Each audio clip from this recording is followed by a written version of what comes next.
Hello दोस्तों, स्वागत है आपका अपना चैनल हिंदी बुक वाणी में। 48 लॉस ऑफ पावर, जिसे लिखा है रॉबर्ट ग्रीन। ये बुक हमें बताती है कि इस दुनिया में जीत हासिल करने के कौन से तरीके हैं। इसे पढ़कर आप जानेंगे कि आप हमेशा सीधे रास्ते पर चलकर जीत हासिल क्यों नहीं कर सकते। सफलता पाने के लिए कभी कभी टेढ़े रास्तों का भी इस्तेमाल करना पड़ता है। ये किताब आपको ऐसे ही कुछ रास्तों के बारे में बताती है। वे जो इस दुनिया में सफल रहने के तरीके के बारे में जानना चाहते हैं, वे जो अपने कॉम्पिटिटर को थोड़ी सी मेहनत में ही हराना चाहते हैं, वे जो प्यार की ताकत के बारे में जानना चाहते हैं। तो चलिए शुरू करते हैं हिंदी बुक वाणी के साथ। ऑथर बताते हैं, दुनिया में जीत हासिल करने के तरीकों के बारे में जानें। अगर आप बड़े से बड़े राजा का इतिहास पढ़ें तो आप देखेंगे कि उन्होंने अपने राजपाट को बरकरार रखने के लिए बहुत सारे ऐसे कदम उठाए थे जो सुनने में गलत लगते हैं। इसके अलावा अगर आप किसी भी सफल व्यक्ति के बारे में पढ़ें तो आप देखेंगे कि उसने भी कुछ ऐसे रास्तों का इस्तेमाल किया है जो सुनने में गलत लगते हैं, लेकिन क्या वे सच में गलत होते हैं? सफलता के रास्ते सीधे नहीं होते। इसमें कभी कभी आगे निकलने के लिए आपको ऐसे कुछ रास्तों का इस्तेमाल करना होगा। ये दुनिया उतनी ईमानदार नहीं है जितना आप किताबों में पढ़ते आए हैं, और ना ही यहाँ जीने के तरीके इतने आसान है। इसलिए यह जरूरी है कि आप इस दुनिया में आगे निकलने के लिए कुछ तरकीबों के बारे में जान लें जो आपकी मदद कर सकें। ये किताब आपको उन तरकीबों के बारे में बताती है किस तरह आप अपने दुश्मन को कंफ्यूज कर उसे मात दे सकते हैं, किस तरह आप दूसरों की मेहनत से अपना फायदा करा सकते हैं, किस तरह आप किसी को अपना अच्छा दोस्त बनाकर उससे अपना काम करा सकते हैं।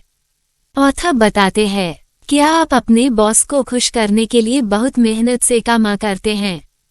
क्या आपको लगता है कि आप अपने स्मार्ट काम के जरिए अपने बॉस को खुश कर सकते हैं? अगर हाँ तो आप गलत सोचते हैं। सबसे पहले तो आपको ये जानना होगा कि अगर आप अपने बॉस को मेहनत करके खुश करने की कोशिश करेंगे तो आप उनको ईगो को चोट पहुंचाएंगे, क्योंकि बॉस सारे कर्मचारियों में सबसे ऊपर रहता है, इसलिए उसे सबसे स्मार्ट बने रहना पसंद है। अगर आप उनसे स्मार्ट बनने की कोशिश करेंगे तो अनजाने में ही आप उनके ईगो को चोट पहुंचाएंगे। इसके अलावा आप उनके अंदर ये डर भी पैदा कर सकते हैं कि एक दिन आप अपनी मेहनत से उनकी जगह ले लेंगे। अगर आपके बॉस को ऐसा लगा तो वे आपको काम से निकाल देंगे। इसलिए आप अपने बॉस को ये यकीन दिलाएं कि वे अपने ग्रुप में सबसे स्मार्ट हैं। आइए हम एक महान साइंटिस्ट गैलीलियो गैलीली के एग्जाम्पल से इसे समझने की कोशिश करें। गैलीलियो को अपने रिसर्च के लिए पैसों की जरूरत थी।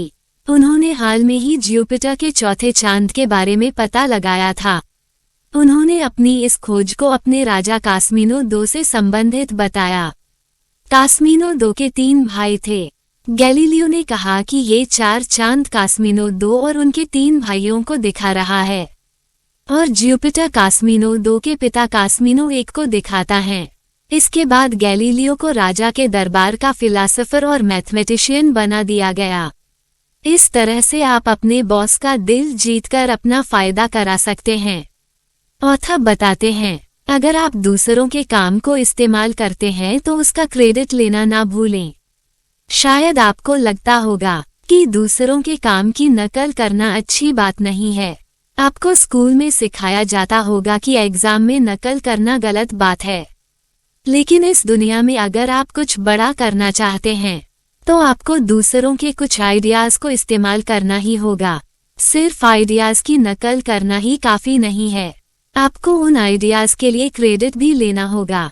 अगर आप क्रेडिट नहीं लेंगे तो आपके आइडिया को कोई और ले जाएगा। इसका सबसे अच्छा एग्जाम्पल है थॉमस अल्वा एडिसन। डायनेमो एक ऐसा डिवाइस है जो बिजली पैदा करता है। आप जिस डायनेमो को आज जानते हैं उसकी खोज एडिसन ने नहीं बल्कि निकोला टेस्ला ने की थी।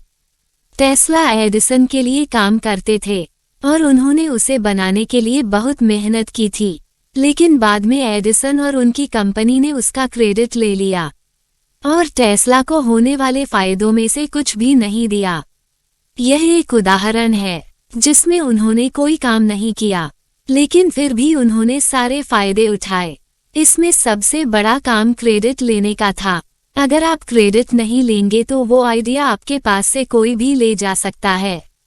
इसलिए आप अपने नए आइडियाज को बनाने के पीछे अपना समय बर्बाद मत कीजिए, बल्कि ऐसे लोगों के आइडियाज को ढूंढिए जिनका क्रेडिट आप ले सकें।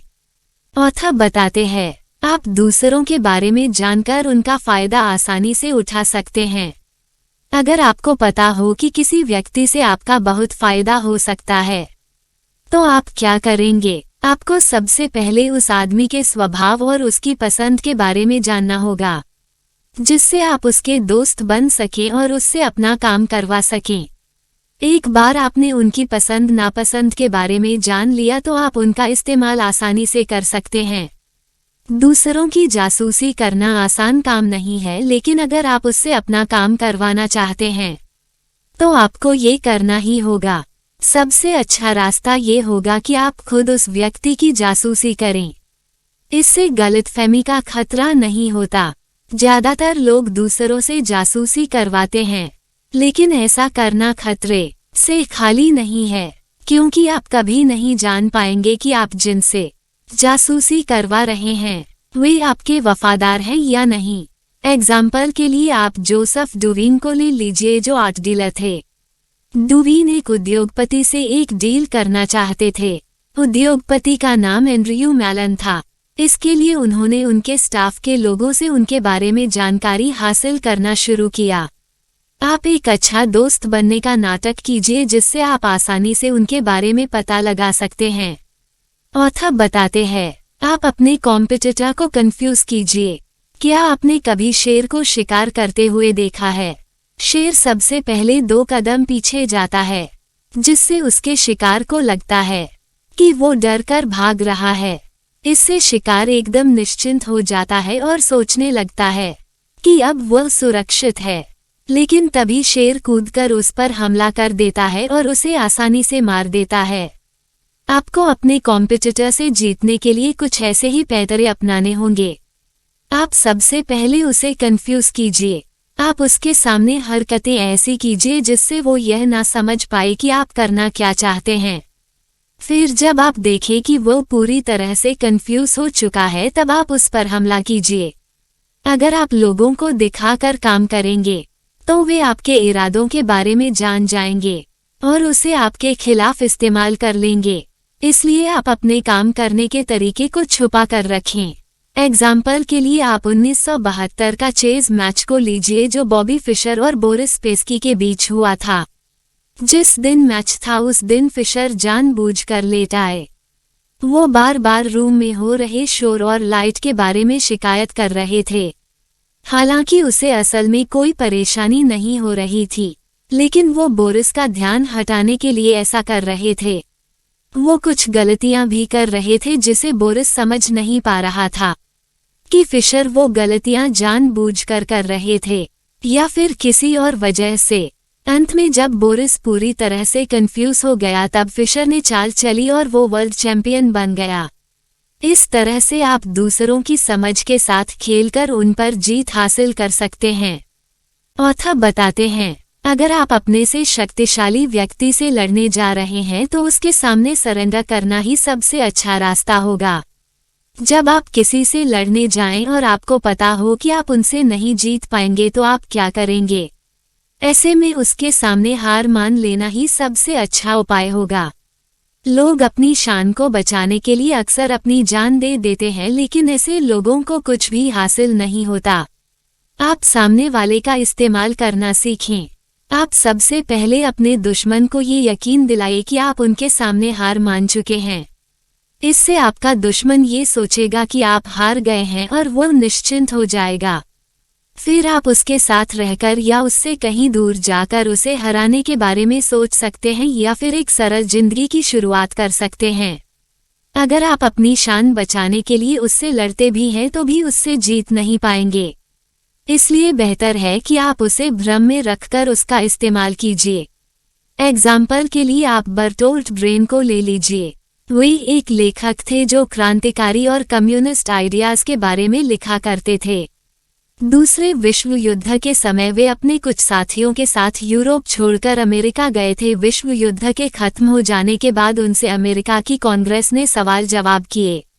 उनके कुछ साथियों ने कांग्रेस के लोगों पर चिल्लाना और उनके साथ लड़ना झगड़ना शुरू कर दिया, जबकि ब्राच ने सरल स्वभाव से उनके सारे सवालों का जवाब दिया।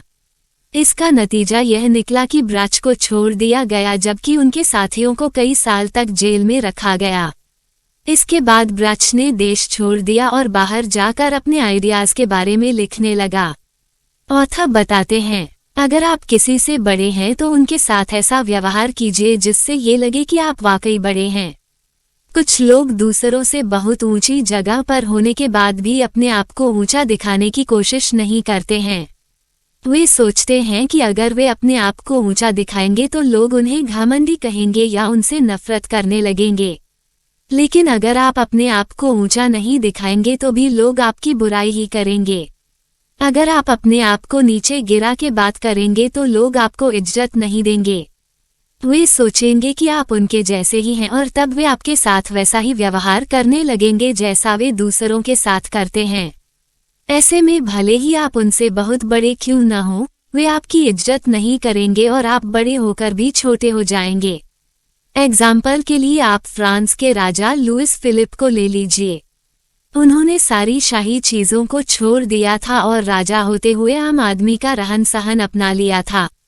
उन्होंने बैंक वालों से दोस्ती की और शाही लोगों के साथ उठना बैठना छोड़ दिया। इसका नतीजा यह निकला कि वे अमीर और गरीब दोनों का भरोसा जीतने में नाकामयाब रहे। लोग ऐसे राजा से नफरत करने लगे जो राजा होकर भी गरीबों की तरह रहता है लेकिन फिर भी गरीबों के लिए कुछ भी नहीं करता है। ये नफरत इस कदर बढ़ गई कि लोगों ने उन्हें राजगद्दी से हटा दिया। इसलिए यह जरूरी है कि आप लोगों से इस तरह से पेश आएं जिससे लगे कि आप उनसे ऊंची पहुंच रखते हैं। इससे लोग आपकी इज्जत करेंगे और आपको हौसला मिलता रहेगा जिससे आप और ऊपर उठते रहने की कोशिश करते रहेंगे। ऑथर बताते हैं, आप दूसरों से प्यार जताकर भी उनसे अपना काम करा सकते हैं।